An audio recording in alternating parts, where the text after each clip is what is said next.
I was driving around town today to the radio, and having been gone for a while, like, you know, is nice from one vantage point because I can see some of the ships.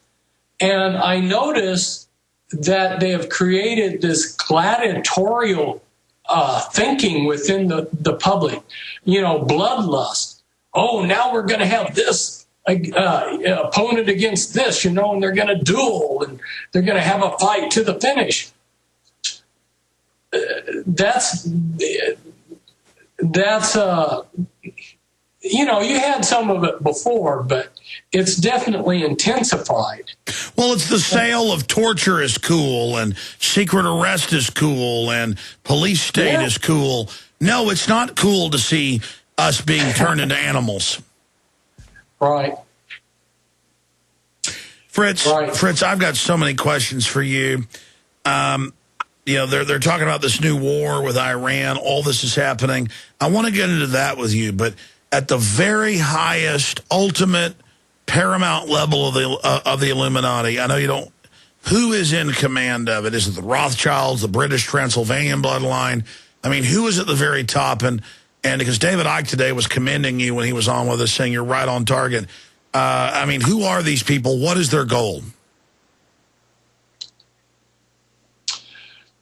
Well, the Illuminati has different areas of control. The Rothschilds are in charge of the finances, but some of the other bloodlines are in charge of the rituals, like the Collins are very powerful in the rituals. So the power has been split up and diversified. You can see a parallel in nowadays. For instance, let's say you go into court. The judge is taking the recommendation of somebody else. So he's able to say, well, I'm not guilty of this decision. I just followed the recommendation of blah, blah. And then the people that made the recommendation or Child Services Division or whoever, they're saying, well, we're not responsible. The judge made the decision. It's sort of like another analogy is you have a bomber and it drops bombs, but everybody along the way can deny responsibility. Same way with the Illuminati. The power is diversified, and the way things are accomplished is split up. And so there's Let me stop you again. Fritz, you were so profound. Because when I've studied this, that's what they do. Like with the actuaries and the insurance and the derivatives, they always share the responsibility but limit it to where no one can figure out where the power comes from, so there's no one to blame for what they do. I mean, it's so devilish, and it's always a tropism, like a plant growing towards the sun. It's a certain system they build where you can never pinpoint the heart of it. I mean, is that what you're getting at? Exactly. In fact, this reaction to me being on your program follows that whole scenario. It's kind of involved, and it's not something I can discuss, but it's been interesting to see that there was such a quick reaction. All right, continuing, you were getting into how they always insurance off the blame. They always shadow who's in charge to where you can never get to the enemy. Right, and each of the individuals involved in carrying out something can pass the buck mentally and say, well, I'm not responsible for this. I was only doing this. You know, I was only the mechanic that repaired the bomber. I was just following orders when I pushed the bomb bay to release the bombs.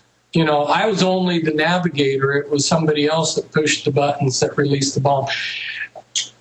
And so down the line, even with the Illuminati kingpins, even they have a lot of deniability because they can say, well, I'm just following what was planned by previous generations. I'm just working with these other families. I'm just honoring the family's commitment, you know, the circle. They call their family, or they refer to their family as the family or the circle. Don't break the circle. They've got all of these little ways of keeping themselves committed to the plan. And that's it. They're following a plan, you know. They're following orders, even the guys at the top. And I don't want to paint a picture that these guys at the top are just pure evil, because life's more complicated than that. And you'll see some of these leading Illuminati kingpins, they're the philanthropists of the world. They're the ones that are doing great deeds. They do greater deeds than I'll ever do. Well, no, the Illuminati talks about this balance. They create war, but they create peace. They're like trying to occupy the universal sphere. Exactly. They're Gnostics. They want their good deeds to be balanced by their bad deeds, and the bad deeds to be balanced by their good deeds. This balance. And so you're going to continue to see this dynamic, this Hegelian philosophy and all of this Gnostic balancing. You're going to continue to see that. You know, we've seen some advancements, and we're going to continue to see some advancements in science and in other areas, medical and communication advancements. Well, I was about to add, I have been through channels threatened over the years by certain groups, but other powerful groups have reached out and said, you know, off record, you're only allowed to operate because you bring balance. So they see it almost like I'm a manifestation of something, you're a manifestation of something. You particularly went after certain groups, they put you in prison, but that's how their whole worldview basically works. Correct. Exactly. And on my 9/11 talk, which you were generous and made available to the public, I talked about the caduceus. It's a symbol of health, but it's representative of that balancing that they try to... Well, let's start over. I'm going to shut up and give you the floor. Go into 9/11 symbolism, Fritz. I'm going to shut up and give you 10 minutes, unabated, break down 9/11 and the Twin Towers, the whole twin columns, the whole thing. You've got the floor. It's obvious that the targets that were picked for the 9/11 attack were iconic. They were meant to evoke certain things from people. And just getting right to the point, towers have, in the psyche of humans for thousands of years, represented security. And so an attack on the World Trade Center towers was an attack upon the security of the United States. What it did was, on a subconscious level, is make people feel insecure, that we can't protect ourselves, that we're vulnerable. And 9/11's the number for security. That's when it happened. Please continue. Yes. There you go, that dichotomy again, you know. And you'll see that in the mind control. Like everything false is real, you know. I mean, it's this... Yeah. I'm interrupting again. Seriously, you got the floor. I'm not going to interrupt again. Just start over. Get into 9/11. You're welcome to. I love your comments. And I can see why over the years you have built up so many fans and so many listeners. And you make it fun for people. And it should be. It should be interesting and fun for people. 9/11 has a tremendous amount of symbolism. 11 has a tremendous amount of symbolism. 11 stands for towers, and towers come into Illuminati symbology in a lot of ways. and they tie back in with, for instance, the Habsburgs. One thing I pointed out in the 9/11 talk was that even our dollar sign has the twin towers of the Habsburgs in it. People don't realize, why are there two lines? It's because those were Habsburg towers, and those symbols then got onto the Spanish dollar, and then the Americans adopted it from the Spanish. So it has a long history.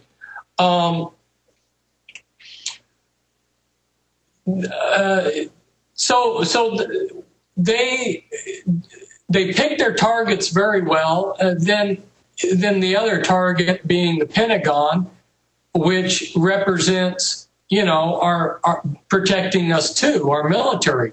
The United States can't even protect the most sacred, holiest building of the military, the heart. The Pentagon. It was attacked. So it conveys to people that the United States is truly under attack and can't protect itself. And with that, you're able to bring in the Patriot Acts and all the rest, because people are just terrified. You've watched it. You've watched the manipulation. Some more about the symbology. Wow, there's just a lot of, it goes on and on. One of the significant things is 11/11. You see the numbers 11/11 in related to the 9/11 terrorist attack. You see 11/11 pop up in many different ways. Well, 11/11 symbolizes a shift to a new era, or a new, in the occult.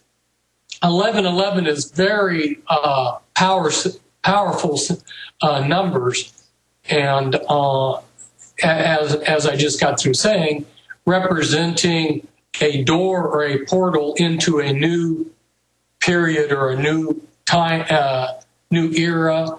Fritz, stop right there, because because I've heard you like pausing, waiting for me to cut in. I'm listening to you. Get into 11/11, new portal, new gate, new time, new beginning, and kind of 2012 type stuff.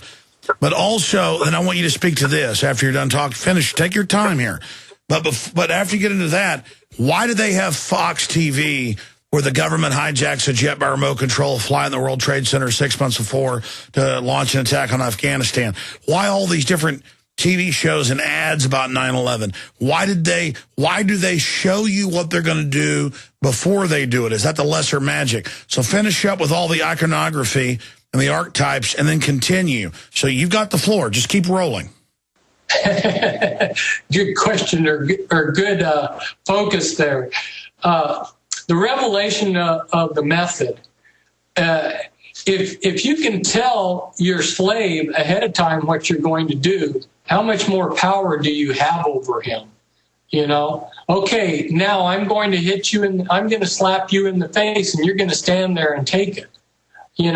That's one reason why there's the revelation of the method, is it freezes people.